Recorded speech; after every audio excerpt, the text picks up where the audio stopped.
She's April. And she's Molly. And we are the Book Besties.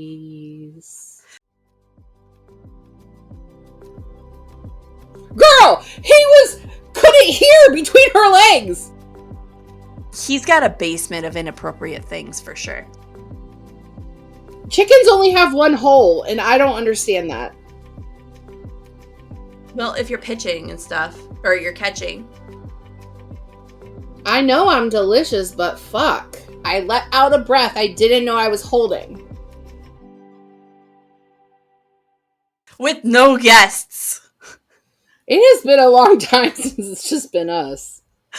Guys, I know this is shocking, Mm-hmm. but it's just April and I this week. Yeah. I don't know how y'all are going to handle it without the extra voices, but you're just going to have to. I'm pretty sure they come for us. I hope so they do. Or you guys are in the wrong place. You're in the wrong place. All these downloads we're getting if you're not looking for us. So this week, Matt helped me finish my garden. I didn't know you were... Oh, yeah. Are you vegetables, flowers? What are we growing? I got my sunflowers out. My sunflowers were out when you guys came. That's right. They stayed here because that's the kind of family we are. And I went through the woods and dug up all these sticks so I didn't have to buy supports for the flowers. Solid plan. And economical.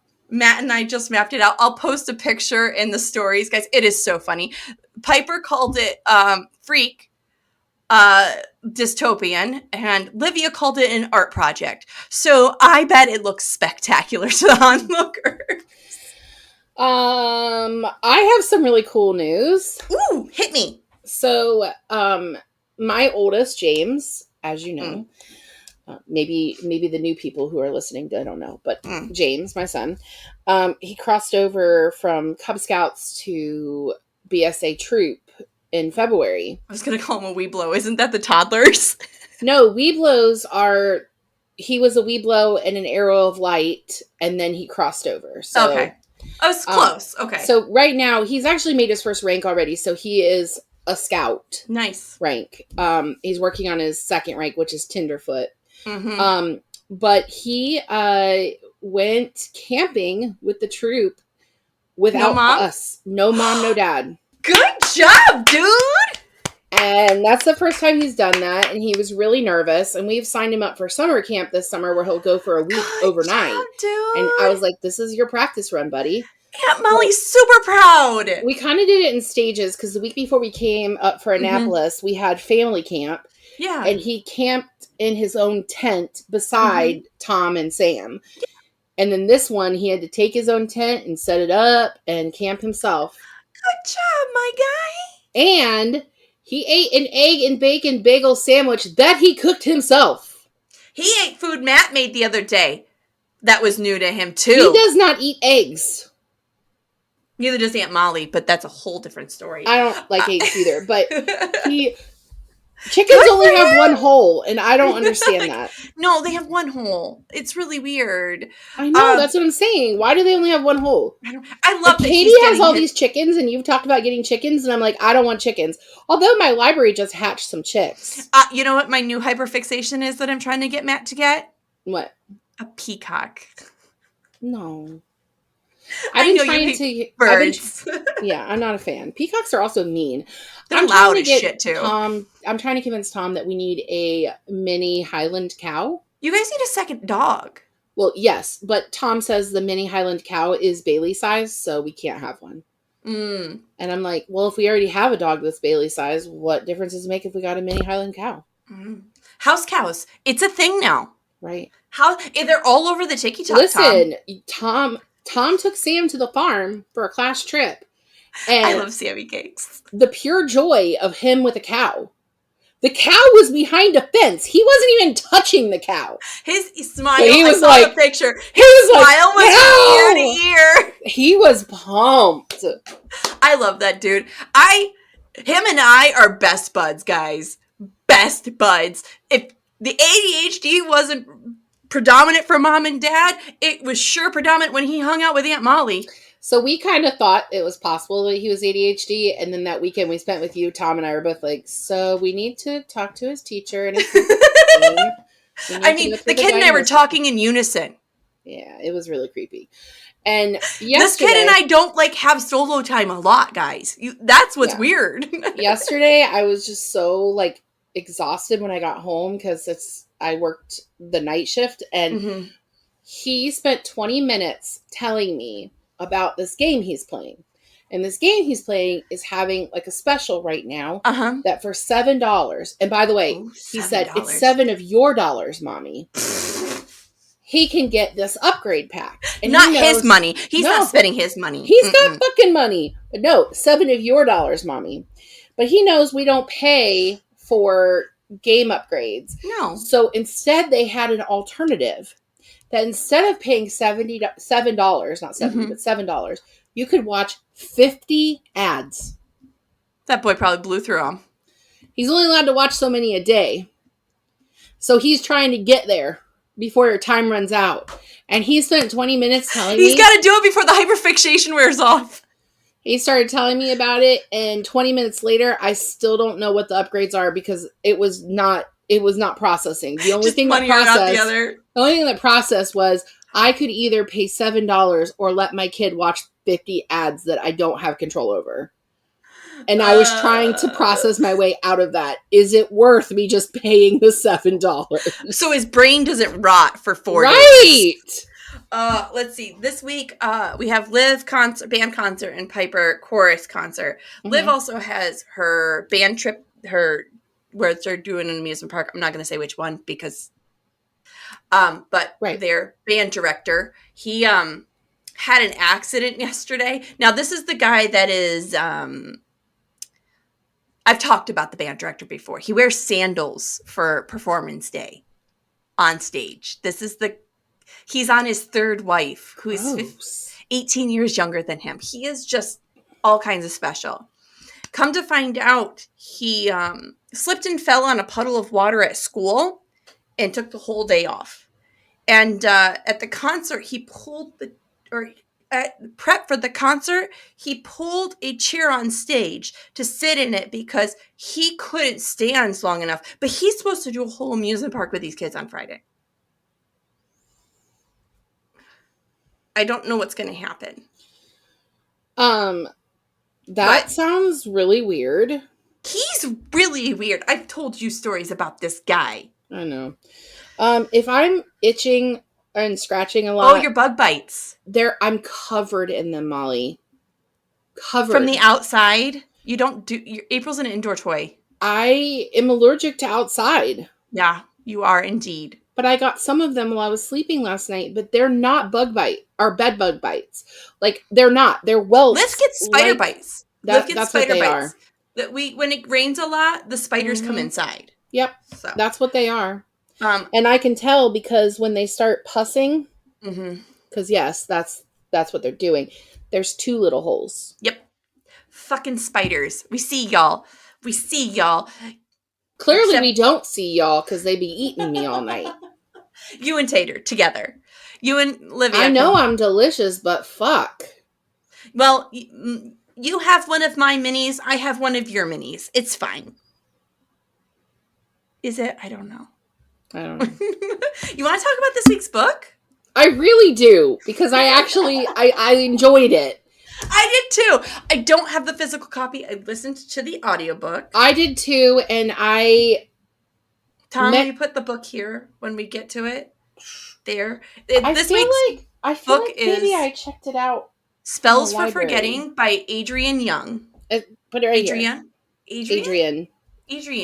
And I thought I checked it out from a physical copy from the library, but clearly I didn't. And if I did, it's not here.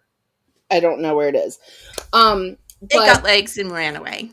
I hope not. I don't want to pay for it. It is so embarrassing to be a librarian and lose a book. Has that happened? Yes. To you? Yes. Oh, that is embarrassing. Sorry, that was mean. This author is the same author that wrote like the Fable duology, which Piper wanted us to read, right? But we haven't. No, and that's YA, and this is adult. Adult, yeah. So this woman does both genres. Mm-hmm. She has like over 10 books, I want to say, or close to it. Yeah. But most of her books are in YA. There's only a handful of adult novels. And I'm pretty sure all of them are like witchy or magic vibes. Yeah, there's all magic adjacent, which I have a couple notes about. So she's a YA and adult fantasy writer. She's a fantasy writer. And it's not romantasy. For those of you that are looking for like an ACOTAR vibe, this isn't it. No, and this is definitely low fantasy. Mm-hmm. Like, this is not a high fantasy. The magic is definitely in the background. This is not the primary focus of the story. Honestly, one of the first tags of the story on Goodreads is mystery, which... Yeah. I mean, it is a mystery. It is. So, let's... Synopsis, shall we? Oh, it's been a long time since we've said a synopsis. How many filler words can I get in? Synopsis. In Spells for Forgetting, we travel to Saoirse Island, where magic is a part of everyday life. And in this small town, we have all the small town things. Quaint shops, a family farm with an apple orchard, and of course, a long history of rumors, drama, and tragedy. In Saoirse, that lore is August Salt, Lily Morgan, Emery Blackwood, and Dutch. I fucking don't remember Dutch's last name. I could barely remember his first name, guys. You couldn't remember his I had to text April, and then I fucking Googled it. Anyways. I Googled it, too. That's how I figured it out. The night of their graduation, two tragedies happen. Lily was found dead unexpectedly, and the orchard burned down, and the town blamed August for both things, even though they weren't near each other, or there's a lot of moving parts here in this book. There was an investigation, but could not prove it was him. So he and his mother did what they felt they had to do. Flee Saoirse in the night because they were concerned for their well-being. 14 years later, August is back to bury his mother and leave Saoirse for good where it belongs, in his past. But the town will not let him be. As August's time continue on the island, he's seeing things truly never change in a small town. The past 14 years haven't been what Emery thought either. Let's try that again. The past 14 years haven't been what Emery thought were going to be either. She's running her family's tea shop, dating Dutch, but life on Saoirse hasn't felt the same for her since August left, and now, well, he is back. The truth comes to light eventually in Saoirse, and it is true. You will always feel her call. You will always feel her call. Is she calling from inside the house? The call's coming from inside the house. Okay. Andrienne Young has been on Pod TBR for a long minute. Yeah. She is known for her fantasy writing in YA and adult fiction. She has written, okay, I did write this down. She wrote 9 books so far. Was she worth the wait? I didn't even know who she was. Like, I don't always know authors, and I just know a title. Like, when I looked at her bio, I was like, oh, she wrote that book that we've had on TBR list for a while. Like, I know a few authors by name, but most of them are children's authors that kids at the library ask me about. And then the other ones are Olivia Dade, because we love Olivia Dade. You have got to read At First Bite. I can't wait. I'm saving it for my summer reads. Because I'm trying to organize my thoughts for writing, because this summer is the summer of a first draft. Nobody believes me. Excited for that. I'm really excited because I have a plan. It's not going well, but I have a plan. And Nurse Katie and I are going to do Smut Girl Summer again. We already have it. We already have it planned out. I have a couple I'm going to jump in on. Do you think we'll add Andrienne Young again to Pod? I would read her again. I don't know if I would actively seek her out. Yeah. I've wanted to read Fable for a while, but the reason was because I like the cover. I have no idea what that book's about. That's the only reason I've had Fable on my TBR for so long. Right. Is the cover. I do have a thing for redheads, though. I know you do. Oh, you meant Matt. Yeah, the guy I married. Oh, I thought you meant me. I mean, I love you too, but not in that way, boo. You said I was pretty. You are very pretty. But again, I'm so not in fucking that way. offended. You're mad I don't want a romantic relationship with you. We're married. I mean, in this world, yeah. Yes. No, I'm not mad about it. It's all good. Well, we can just tell people we're a lesbian. It's I mean, fine. they definitely thought so in Annapolis a They year probably ago. still do. They probably still do. Oh, man. They met our husbands and they were like, nah. I don't know. There was that one guy that was really into Matt. Yes. Saoirse is just... Anyways, moving on. Saoirse Island is just a small town like every other small town in the States. But the difference is the magic. However, Andrienne Young did not make the magic the focal point in this novel. It is a part of the setting, but not the driving line in the story. What did you think of these choices by the author? So it sort of reminded me more of like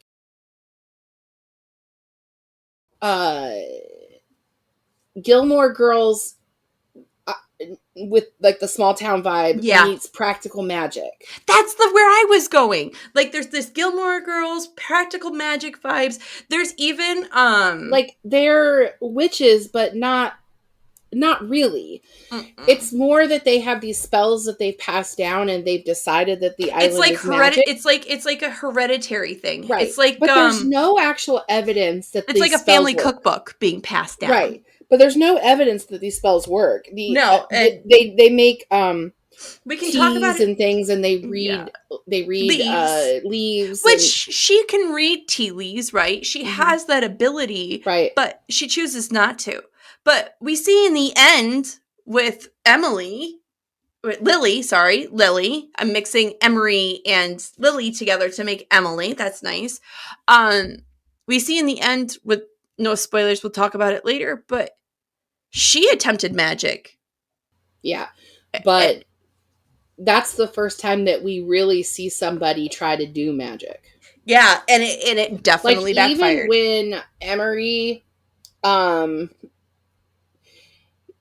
August sleep together for the first time when they're teenagers, and it's under the moon, whatever moon that it had to be under, the fancy moon. Yeah, and she asked him to basically swear that he loved her. Yeah, it was a binding. Formed a bond. It was a binding spell. There was no evidence that it really worked. Right, and it wasn't like oh, they were really bound together. It was more like they loved each other. And there was conversations, like, because, we jump from past to present in this book a lot, and there's conversations from other people's point of views about how they were always kind of drawn together, those two, and how they were kind of already cinched together, like the island was pushing them together, which makes sense. Which actually leads into my part B of this question. As much as the island is talked about, do you feel like it's a character itself? Well, it literally is a character. It is. There's a whole chapter from the island's point of view. True. God damn. I missed a lot in this book. There's so much. The fans of this series are going to be so pissed because there's so many, like... Is it a series? No, not series, sorry. Of this author, right? She's got fanatics like Deb does, but they're going to tear me apart because there's no way I could do this book justice. Like, this needs a whole hour plus episode to, like, deep dive it, really. Okay, here we go. On Goodreads, one of the main tags is mystery. Do we get enough of that from this book? Yeah, I thought it was a mystery with some fantasy in it. To me, when I was reading this book, I know you're probably going to... I didn't read the question list, but I'm sure you're going to ask me what my Goodreads rating is, so I'm just going to say it now. We'll get to that eventually. Oh. Go ahead. I'm going to say it now. That's fine. The whole time I was reading, it was a 3.5 for me. It was a 3.5 for me. And then it was how the mystery was resolved and how it was all wrapped up that it was a 4. Yeah. And one of the things I told you when I was texting you, when I was reading it, was that I think I'm just not in the headspace for this. And somebody that we met at Con was talking about how they read this for their book festival in the fall, and how it had really good fall witchy vibes, and it totally is. I bet if we were like here reading it in my green space outdoors, it's a great setting. But if you're at work stocking books and shelving, like, that's not the setting. I know, but I'm saying, like, if you have your earbuds in and that's what you're doing, like, it's not the setting for it, though. It's just not. Yeah. I mean, I don't really listen to our books at work. That's valid. Yeah, of course not. I may read them at work. Of course not. I was assuming. I wasn't trying to say you did. You know what assuming does. It makes an ass out of me. Mostly, just me. Okay, the Goodreads question. This book jumps to and from the timeline of events, before the fire and after the fire. Did you like this? Did it help the storytelling for you? I think it kept me more interested than it being linear. Like, I feel like if they started with what happened and then they don't have a mystery. No. Like, what kept it a mystery was that back and forth. I think the chunky timeline and the multiple narrators is the only way we're getting the mystery out of this, right? You know, we read another book like this that did that. We read it last season, and Chessie was on the episode. I cannot think of what the book was called. I was thinking of the other one, All the Lights We See. I was thinking about that one. I hated that kind of did that too. I know you hated that book. Oh my gosh. That book, guys, that book comes with a lot of trigger warnings. That book is about a mass shooting, which I didn't know about before I put it on the pod. I picked it up because of the pretty book cover. Wait, I think I'm thinking of a different book. Okay. Oh, never mind. I liked that book though. I was thinking a book we read for book club. Oh.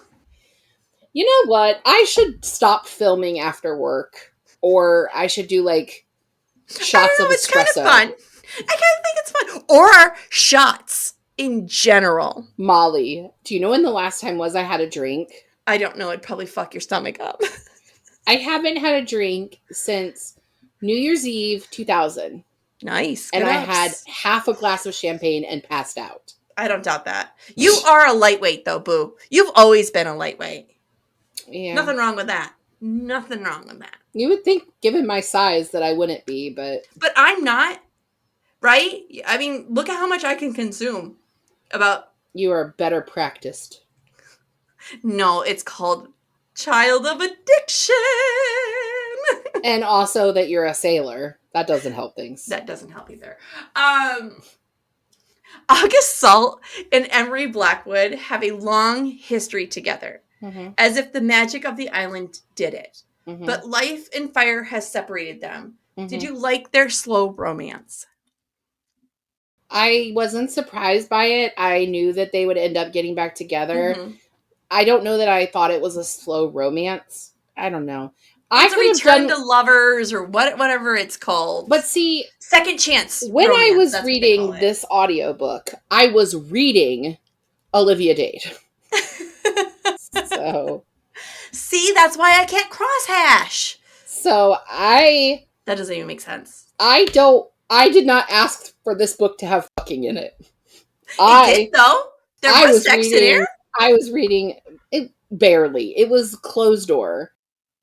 I was reading Athena and Matthew, and they're fucking. Good for Athena and Matthew. Good for Athena and Matthew. Girl, as long as it's not my Matthew. There's a part. As long as it's not my Matthew fucking some random Athena. There's a part. Because you know Olivia Dade's women are all plus size, right? Yep. There's a part that he goes down on her, and it's the first time he does. And he's like, I won't be able to hear you while I am between your legs because of how thick her thighs are. Right. So he instructs her to tap his head or pull his hair, depending on what she liked and didn't like. But I just thought to myself, that is a man that has found the woman that he loves her body in all shapes and sizes because he is like, I'm going to bury myself between your thighs. In there. And I won't even hear you because those thighs will be up on my ears. Listen to me when I say that the sound barrier is there. I have lost all communication. And instead of going under. And instead of being embarrassed by the fact that she would be squishing him between her thighs, she was like, yeah, I'm here for that. Fuck, let's do it. Let's get on this. And I was like, damn, Olivia Dade. I hope she is as confident as a woman as she is as she writer. writes. Mm-hmm. Me too. Because she deserves it. I sent an email to her publicist. I mean, we will cross paths soon. Maybe. Possibly. Listen. Anyway. You know how we used to say John Green every season until he's on the pod? Olivia Dade. She's Olivia my Dade. New goal. She's your new goal. Mm-hmm. I like it. Yeah. I love it. I know how much you love her. I know how much you love her. Girl, couldn't hear between her legs. Like, who writes that? People that write plus size fiction? Well, not all plus size women have squishy legs like that. Like, I don't have a thigh gap, but my legs aren't going to turn off the sound barrier. You have very skinny legs. Mm-hmm. They're not skinny, they're muscular. It's hereditary. I have much longer legs than my mom and my grandmother did, but their legs were also muscle. Plus, I played softball for so long, and softball is all in your legs. Yeah. It's not your arms like people if you're pitching and stuff, or you're catching. It's the batting. Mm. Oh, yeah, I didn't think about that. The squats and the swinging of your spine, and yeah. What book are we doing? Where did we go? I love it here. Okay, let's try this again. Question 6. Fuck. Did you like the second chance romance? It was fine. It was a necessary part of the story. Necessary, but I knew it was going to happen. I feel like it's the only storyline, really. Mm-hmm. It's the primary storyline. It's just not the primary focus, which is weird. I keep saying this, but hey, whatever. A large part of the story is family history, the history of the island, the history of families, and the history of magic. The largest part of this is the orchard. The Salts own it, but after Grandpa Salt dies, he leaves it to the town, or so we think. What did you think about the facts that this place was the driving force for everything? Like, people are fighting over these fucking apples. So, this is going to give away some spoilers at the end. Let's do it, though. We're at 6. It's fine. Dude. Right. Lily's grandmother basically conditioned Lily to believe that their family, the Morgans, right? Mm-hmm. That their family started that orchard through magic. Mm-hmm. And that when one of them married a Salt, they took it. And so Lily was raising and conditioning her granddaughter to marry August so that they could have the orchard back. And then August fell in love with somebody else, and Lily acted like she failed.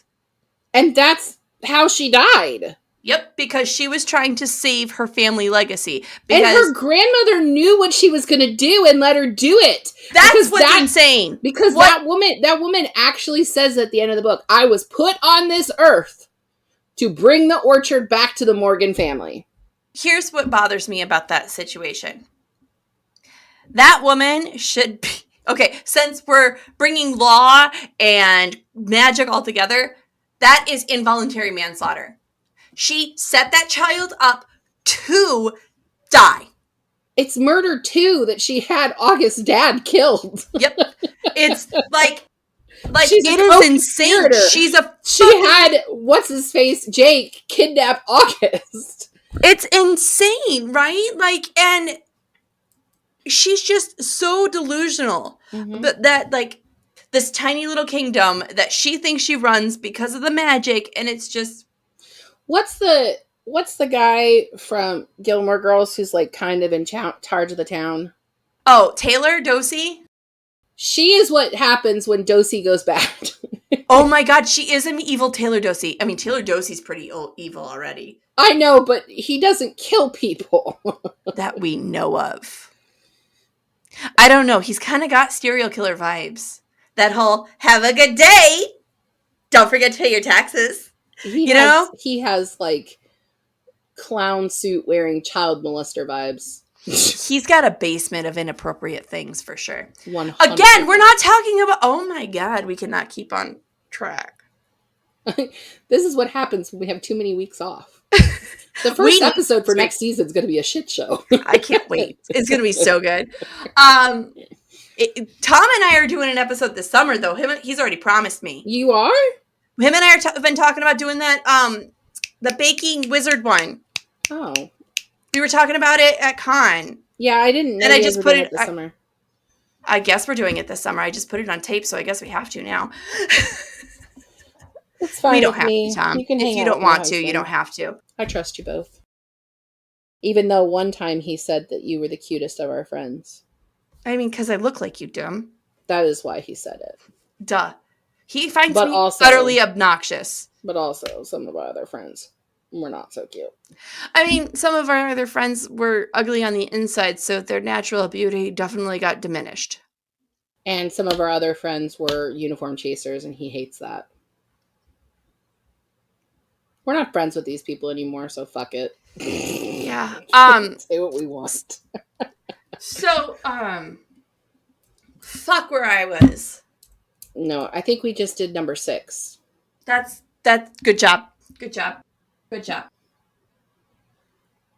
We were talking about the orchard and the magic and the driving force. Sorry. Did you? Okay, so the orchard about the fire. It was, my question was about the orchard. No, but do you have a question about the fire? Just let's talk about the fire. So the fire and Lily dying happened the same day. Yeah. And at the beginning of the book, we have this idea that they happened together. Like that Lily died because of the fire. Or like Lily died, then the fire happened to cover up Lily's death. Or like... Or something that they were related. Like we're under the impression that these two things were together because August was a piece of shit and he ran away because he's a salt. Because all the salts are bad, right? Right. But I was not surprised with how this unfolded, that August set the fire. He didn't have anything to do with Lily's murder other than he was the reason that she ended up killing herself, but he accidentally killing herself. But he set that fire on purpose. He was being a teenager. He was being I don't know that that's what it was. He was being a teenager with feelings. Like, his grandfather was abusing him for years. Yes, physically. But I don't think it was him being a teenager. I think it was him being a person. I think that was the first time in his life that he was being a man and standing up for himself. He saw his grandfather shut down his opportunity to get off the island with Emery. Yeah. It's like the abuse of the mom and the abuse of his dad, and the Salts got away with murder the whole time they were bad people. They were bad people, but August wasn't a bad people. August was raised by his mom. August was raised by Jacob. He wasn't a Salt. Jacob beat him too. Right, but Jacob beat him after the fact. No. It's in there. August accuses Jacob of setting his truck on his mom's truck on fire. Yeah. At the diner, and says, "Don't pretend like I don't know who you are." And then the narration is that he used to beat him too. Oh, I thought that was like insinuating he beat the shit out of him after the fire. Like, I thought that's what I was. Okay, I misunderstood. So, let's go to the next question. Andrienne Young is a pretty good writer, in my opinion, but there are several times she falls into cliches or pitfalls of writing. What did you think of her style? I hate... Say it, because if you don't. So, I have a big issue with the phrase, "I let out a breath I didn't know I was holding." Mm-hmm. And that is literally the last line of the book. She uses... It's in there multiple times, and then she ended with that. She uses, "They were holding a breath." And I was like, come on, dude. There are so many times. And it's little cliches like that. Mm-hmm. It's little cliches like that. I'm like, I just want to know, because you're a writer. Okay. From your perspective. Okay. Is that a cliche because people really do that? Like, do you feel like... I don't know that there's been a time that I've let out a breath I didn't know I was holding. I do it all the time, but I hold my breath because of anxiety. Like I may have gasped when something traumatic happened, but I don't think to myself, "Oh, I didn't know I was holding my breath." Here's the thing. It's hard to relay when you're putting on paper when you're shocked. Mm-hmm. Just typing, "and she was shocked," feels... She was too stunned to move. Like, you want to throw in something there that fits. And sometimes But you could say she released a gasping breath. Right. She released a breath. You don't have to say that she didn't know she was holding. Right. It's just everyone's writing style is different, And but that is a cliche that is in way too many books. So that's not a writing style thing. It's just a cliche. It's just a cliche. But man. And sometimes cliches work. But this doesn't work. I'm so over it. But there were so many little things in this book that could have bumped it up to a 5. Not for me. Like, I feel like it was a little longer than it needed to be. Mm-hmm. Having multiple voices was good.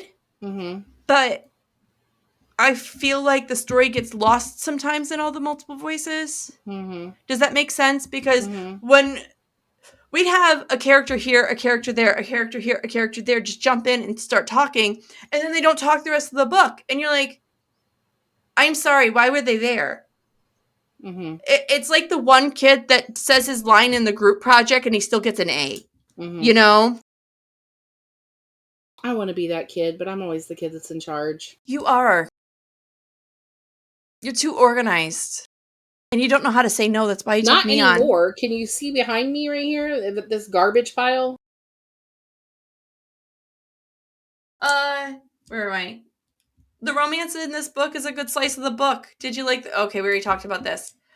So in the end, we learned that Lily was pregnant by Dutch. Yep. Dutch lied for August because August set the fire. Mm-hmm. August and Emery were going to run away, but Dutch lied because he didn't want people to know about his relationship with Lily. Which he is didn't know fucking... August set the fire. August and Emery were going to run away. Lily's death was her own fault. August's dad was murdered. Did I miss anything else, like big highlights in here? No, but I do want to share with you. I just wrote it down so I wouldn't forget. But I want to share with you what my theory was. Go ahead. For most of this book. I thought her secret relationship was with Jake the cop. I thought that too. I thought Jake our Grandpa Salt got her pregnant, and I thought Grandpa Salt got her pregnant, and she was gonna make it look like she got pregnant by August. So by the time she got pregnant, like by the time she had the baby, it was still an Salt baby, so it didn't matter who the parent was. No, I thought it was Jake, and that she was basically gonna try to fuck either August or Dutch so that she had somebody who wasn't a cop. Damn. I thought the whole time that Jake was the murderer. I thought he killed her. And I definitely thought Jake. I thought Jake was covering up for someone. Mm-hmm. I thought he was covering up for himself because he was having an affair with an underage girl. Here's my theory.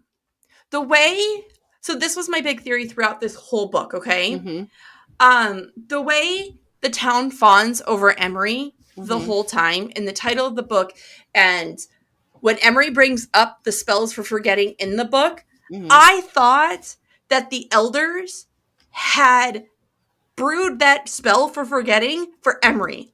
I thought Emery killed Lily because she found out Lily and August were having an affair. And August ran off because of the fire. So that was my theory the whole time. Yeah. But it was a false I feel like that's the way they were leading us. Yeah.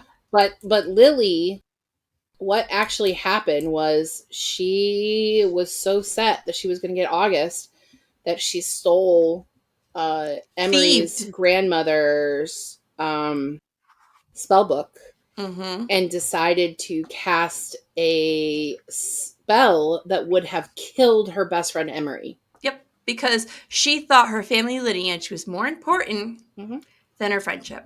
And there's a line in there where Emery tells her that she's so pretty, and she says, well, pretty doesn't get you everything. And it's her grandmother says Lily was always the smart one, was always the pretty one, but Emery was always the nice one. Did you think the elders were going to kill August in the end? Like, did you think there was a chance? I figured there would be a happy ending. But sorry, going back to what I was saying about how Lily died, she drowned on dry land. Yeah, because of the seaweed, because of the spell. Because of the spell, the island got pissed because she did it wrong. The island got pissed that she was trying to kill Emery and killed her instead. Because you Which don't doesn't play with feel dark magic. real because the Morgans were like the original witches on the island. But so why would the island be like? Because the island was mad, she was playing with dark magic, right? Yeah, that that's was the true. whole point of the Willow branch, Mhm. right? Dark magic is not a thing they want on the island. The island doesn't want you fucking with the dark magic. Mhm. They do everything they can to stop people fucking around with dark magic. Yeah, but her grandma was doing dark magic to the Grandpa Salt. And then she was And it was she lost Emery's her magic. and it was Emery's grandma that cast the unbinding spell. Right. Well, the reason that caused her to lose her magic. But she lost her magic, right? Mhm. So, I don't know, man. There's a lot of layers here. I think so I many actually layers. texted you that I don't envy you writing questions for this No, one and I because feel there's so many layers. And you know, guys, if you feel like I didn't do a good job or you want us to talk about this more, blow us up on socials. Stitch a TikTok of us. Do something to give us attention so we know you want to hear more about this. We're more than happy to continue this conversation off pod and on the socials. We do have a lot of people who comment on our YouTube videos, and we'll answer them there as well. Yeah. So my last question. Goodreads has this book sitting at a 3.8. Do you feel like this is an accurate rating? Yeah. Do you have any final thoughts? We've already given your April Goodreads. Not really, but I do think that if you want to read this book, even though we've given you spoilers, save it for fall. This is exactly what I would do. You need to have, I don't like tea, so hot chocolate for me, but sit on your porch, but I also don't sit outside, hence the bug bites. You need it to be fall. Get a cozy blanket. A little cooler. Get a warm drink. And a blanket with a warm drink. Maybe sit outside by a fire and just absorb the atmosphere while you read this cozy little mystery. Mm-hmm. You want to talk about what's coming up? The only book I have is One More Time with Feelings. Well, next week we're doing Get a Life, Chloe Brown, and I do not have that book up here. I do have it. It's downstairs, but put it here, Tom. And we're actually going to be joined by our friend Heather Bookables. Mm-hmm. Bookables is a YouTube channel. We'll put her links below. But she's going to join us again. And Get a Life, Chloe Brown is one that I discovered because of her YouTube channel. And it's one she plugs a lot. And it's so good. It's so good. It's a rom-com. And I can be convinced that it's happening in England. Like, it's just hard for me. So that's what we're reading next. And then One More Time with Feeling. No, One More Time with Feeling. Yep. And that book will be the last one for May. This is not the normal color, guys. It's normally in blues. This is it's a exclusive Barnes and Noble. I got this last year when it came out, so yeah, it's the fancy one. So and then in June, go ahead and check our social media because we will post the books we're doing for June. But we are doing Pride. We're doing 3 Pride books. I couldn't tell you what they are right now. We mean queer books. We don't necessarily mean that they're romance or that they're about pride. I think I know them. We're doing 10 Things That Never Happened. Yes. Big Swiss, and The Celebrants. Good job! I didn't remember those. Listen. One of us has to have our shit on track. The other day when Katie asked us a question about military uniforms, I couldn't remember what service Tom served in. But I just remembered the 3 books we're doing in June. You know what? You want to hear something that's going to... You know what? This might have... Piper outranks me. She made chief in our OTC this week. Yeah, but it's our OTC. So it doesn't count? Don't worry, she'll outrank us all soon. She'll never outrank me. You know why? Because you're not military, bitch. Because I'm not military. Okay, well, I'm not one of those bitches that cares about what's on my husband's collar.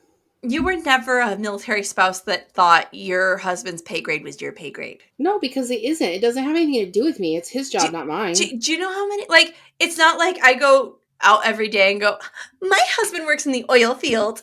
Respect my job. No, right. I don't, because it's not my job. It's his job. When we were in Cleveland, that was a big problem because we were at a district command center. So it was a lot of officers. And officers' spouses were all like, well, my husband is a blah blah, and I'd be like, okay. Cool for you, bro. You I are don't not even my. I don't even know where that rank falls I in once. line because I've never bothered to learn it. So he could be below my husband. I don't know. I won't say the officer's name, but when I was in Houston, I was doing gate guard. An officer I'm friends with and been friends with a long time. His wife pulled up and she asked me why I didn't salute her. And I go, ma'am, don't Because have you'll to get in salute. trouble for that. I go, You could be ma'am, I don't have, saluting someone that ma'am, doesn't I have don't salute you. You don't have a military rank. And she goes, what if I was a reservist? And I go, are you a reservist? She goes, no, but I could be. Then where's your reserve ID? You're using she was using a spouse's ID to get on base. And later, when I saw this officer in the chow hall, I mentioned it to him, and he's like, "Hey," he was coming to me, and him and I were speaking words at the same time, and he was going to apologize for her. So she's been doing this, and he's trying to stop it. It's like, people are weird. People are weird. I don't care about military rank. Some people do. Okay, Oh, we're I gonna get the know. hell out of here, guys. It's dinner time. I'm gonna go to bed. Valid. All right, we'll see you guys next time. Yeah. Bye. Bye. Thank you for joining us on Book Besties. Don't forget to like and subscribe. The views discussed here are those of April and Molly, not those of anyone else. Today's book was Spells for Forgetting by Andrienne Young. Your Book Besties are Molly Biggs and April Watkins. Editing by Thomas Watkins. And music is Sleep Sweetly by Brigida. Don't forget to follow the Book Besties on Facebook, Instagram, TikTok, and YouTube. If you'd like to contact the Book Besties, please email us at bookbestiespod@gmail.com or visit our website, bookbestiespodcast.com. Until next time, besties, get lost in your favorite book.